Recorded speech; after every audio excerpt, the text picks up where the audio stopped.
Nah, ini kemudian yang menyebabkan adanya kecurigaan kita untuk segera melakukan swab pembanding di tempat yang netral ya.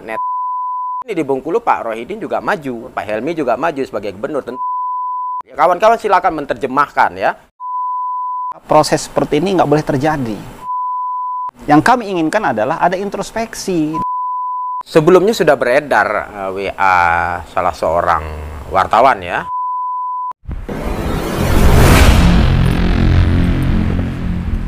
Kembali lagi di channel Bere TV yang cacamnya. Cacamnya.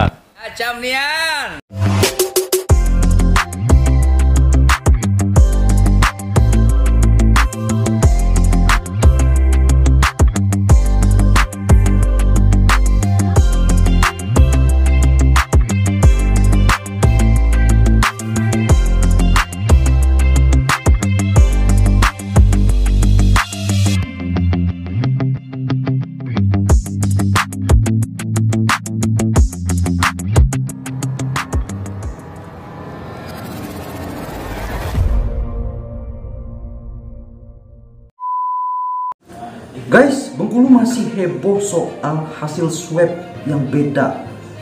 Pasien nomor 344 dan 345, Helmi Hasan dan Muslihan, keduanya merupakan bakal calon gubernur di pemilihan Pilkada 2020. Kok bisa beda? Ini kronologisnya. Cacam. Izinkan dok, Ya. terkait ada swab yang dinyatakan positif dari gugus tugas Provinsi Bengkulu.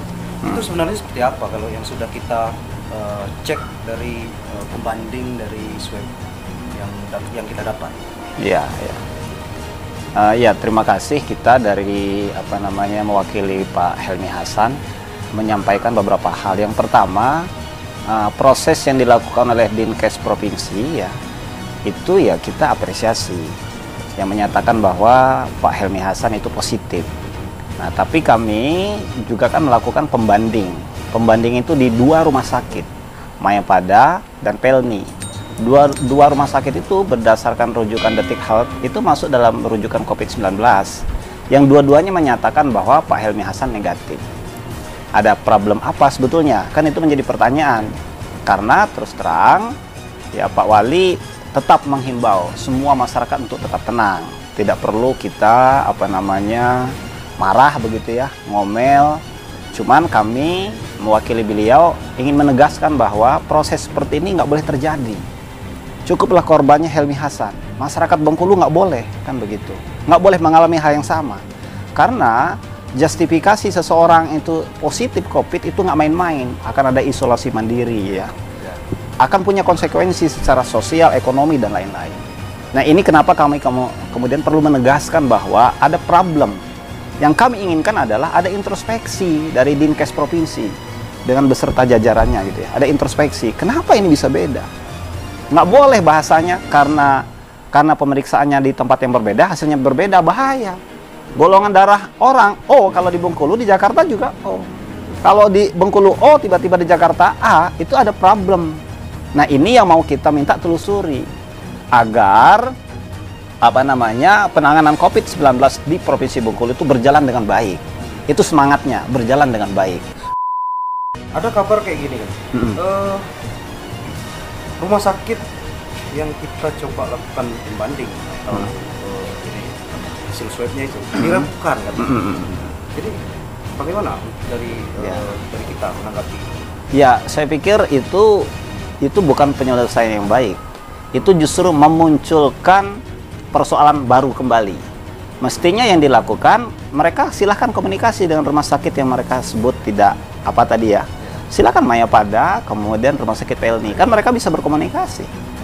Kan sama-sama di bawah Kementerian Kesehatan, kan begitu loh. Kita udah ngecek, memang rujukan. Valid, kita punya datanya. Valid negatif hasilnya, kan begitu. Valid negatif, iya. Dan saya dengar ada informasi katanya beberapa kali Wali Kota Bengkulu Helmi Hasan beberapa kali di Jakarta pencalonan ini melakukan tes swab. Iya, jadi saya salah satu saksinya. Setiap kami akan berinteraksi dengan pejabat di Jakarta, ya, pimpinan parpol, ketua umum parpol, itu kita di rapid di swab. Harus itu. Harus itu. Jadi menu wajib. Dan setelah ketika saya menemani, saya juga mengalami rapid, saya juga mengalami swab, hasilnya negatif kan begitu loh. Baru di Bengkulu ini. Nah, di Bengkulu tiba-tiba hasilnya positif kan begitu. Nah, satu hal lagi, dampak dari justifikasi Pak Wali Kota kita itu Pak Helmi Hasan itu positif ketika kemarin dia berkunjung ke Irjen SDM. Ya, di bawah komando Pak Profesor Dr. Saroza kan hampir di lockdown itu ESDM. Tapi kemudian dilakukan swab, 10 orang sampel itu negatif, termasuk Pak Irjen. Waktu Pak Wali sudah dijustifikasi positif. Nah, hasilnya mereka negatif. Negatif, iya. Nah, makanya hari ini teman-teman sekalian ada banyak sekali masukan-masukan ke WA saya, ke media center Helmi Hasan yang menyatakan kalau begitu bagaimana nasib kami kalau kami ingin melakukan tes swab, kan begitu. Bagaimana nasib kami? Ini memprihatinkan, kan begitu. Ini bisa jadi memperbesar jumlah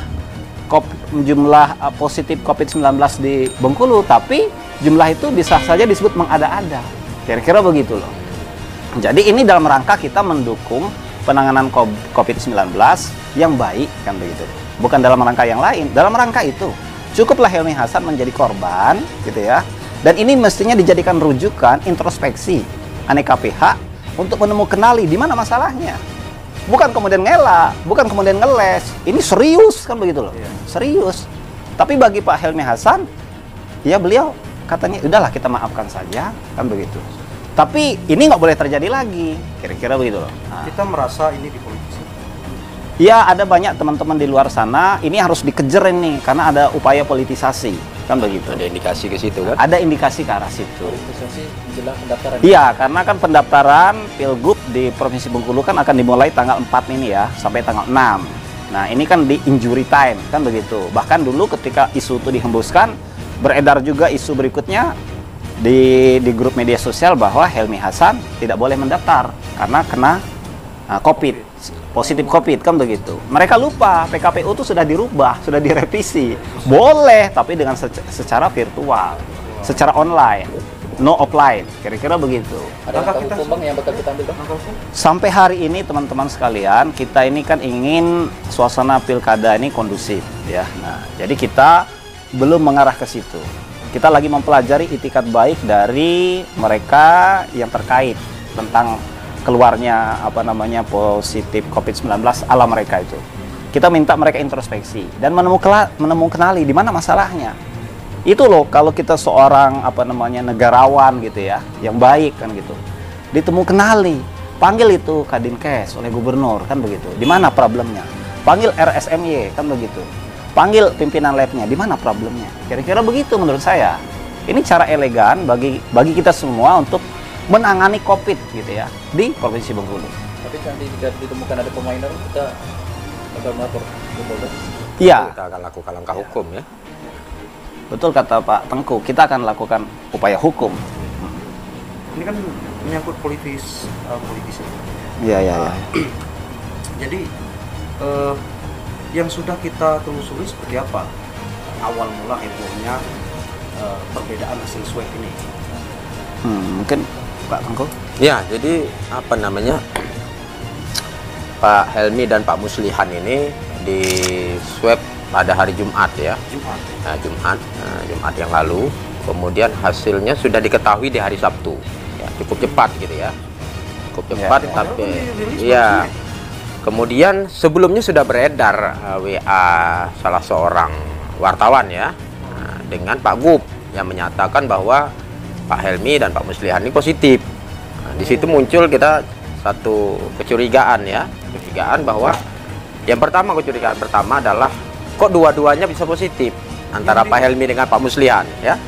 Biasanya kan kalau salah satu positif, satu negatif mungkin kita bisa masuk akal, kita bisa terima. Tapi kemudian kenapa dua-duanya positif? Satu. Yang kedua adalah selama ini Pak Helmi dan Pak Muslihan karena ini memang lagi mau mengarah ke Pilgub, mereka menemui banyak ketua umum parpol yang saat mereka temui harus swab. Jadi sebelumnya ini Pak Helmi, Pak Muslihan itu sudah berkali-kali swab. Sudah berkali-kali swab dan hasilnya selalu negatif. Karena kalau hasilnya tidak hasilnya positif, mereka akan ditolak bertemu oleh ketua-ketua umum partai. Nah, ini kemudian yang menyebabkan adanya kecurigaan kita, sehingga kami menyampaikan kepada Pak Helmi dan Pak Muslihan untuk segera melakukan swab pembanding di tempat yang netral, ya, netral gitu. Karena di sini di Bengkulu Pak Rohidin juga maju, ya, sebagai gubernur, Pak Helmi juga maju sebagai gubernur. Tentu ini rival, ya, tentu ini rival. Ya, kawan-kawan silakan menerjemahkan, ya. Apakah ini kemudian akan menjadi objektif atau tidak, silakan diterjemahkan gitu kan. Tapi kemudian oleh karena itu kita ambil sisi yang kita cuman mencoba melakukan sikap husnuzon, kemudian kita lakukan pindah ke Jakarta sebagai tempat yang objektif, netral karena tidak ada kepentingan gubernur di sana terhadap Pak Helmi. Oleh karena itu hasilnya negatif. Kita kurang yakin karena baru satu rumah sakit kita ambil, ya, Mayapada. Kemudian kita kembali lagi ke rumah sakit Pelni. Rumah sakit Mayapada itu di Jakarta Selatan, rumah sakit Pelni itu di Jakarta Barat. Dua tempat yang berbeda. Nah, dua tempat yang berbeda. Hasilnya ternyata sama, negatif. Oleh karena itu kemudian ada kalimat di media dari Pak Herwan Antoni, Kadis Kesehatan Provinsi, karena tempatnya berbeda.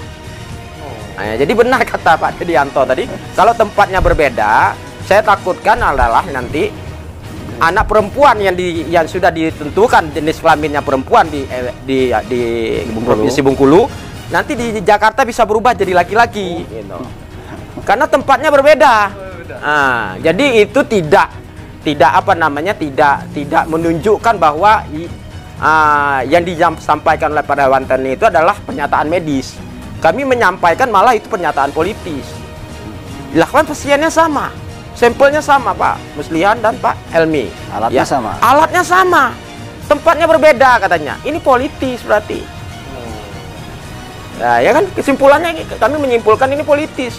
Jadi kalau tempatnya karena ada di sini, ya, artinya beliau menyampaikan, ya, Pak Herwan Antoni itu menyampaikan di Bengkulu ini ada dia, ada Pak Rohidin. Kalau di Jakarta nggak ada dia, nggak ada Pak Rohidin. Itu kan kesimpulannya. Karena tempatnya berbeda. Iya, gitu. Lah, kami berharap tidak, ya. Kami berharap tidak. Oleh karena itu, memang sudah harus dilakukan introspeksi terhadap hasil-hasil yang selama ini terjadi. Jangan main-main loh, karena COVID ini isu nasional. Tentunya lonjakan pasien terindikasi COVID ini adalah lonjakan pasien secara nasional, karena Bengkulu menyumbang secara nasional. Nah, apabila kemudian di kota Bengkulu ini terjadi lonjakan pasien COVID, artinya ini juga menambah jumlah pasien COVID secara nasional. Bang Helmi diterpa isu soal COVID. Dulu sempat heboh. Ya. Masjid Agung. Ya. Dan lagi sekarang seperti ini. Tanggapannya dari Bang Helmi gimana? Ya, jadi begini, ya, memang kita melihat ada hal-hal yang dilebih-lebihkan, berlebihan bahasa kita. Kita mencatat bahwa ada beberapa proses yang menurut kita tidak normal. Dulu misalnya di Masjid At-Taqwa itu belum ada pengumuman, belum ada penyampaian resmi kepada si pasien yang terduga itu, sudah ada konferensi pers, langsung diikuti dengan polis lain, ya kan? Nah, kemudian berikutnya lagi beberapa jamaah gitu ya, dan seterusnya. Nah, kita yang agak khawatir tadi, kita lalu guyon-guyonan, kita khawatir kalau ini nggak kita respon, besok itu jangan-jangan Pak Wali Kota kita itu lagi dalam mobil ada perintah untuk, kan bahaya kan begitu loh. Padahal polis lain itu tidak diperkenankan, dalam protokol kesehatan tidak diperkenankan, kan begitu loh. Apakah kita waktu itu marah, mendendam? Enggak, ya kan? Nah, tapi publik kemudian menilai bahwa ada upaya politisasi, tapi kita enggak, it's okay, kita happy-happy saja. Nah, makanya sebetulnya ini temuan yang kesekian kalinya. Nah, makanya kita meminta ini jadi ajang introspeksi. Itu saja, agar masyarakat Bengkulu itu tenang, nyaman. Cukuplah Helmi Hasan menjadi korban, kira-kira begitu. Nah, dan beliau ikhlas. Dirinya dikorbankan itu, beliau ikhlas saja Pak Helmi Hasannya. Iya, jadi asbab hidayah lah bagi banyak pihak untuk memperbaiki diri. Kira-kira begitu. Terima kasih, Bang. Oke, thank you ya.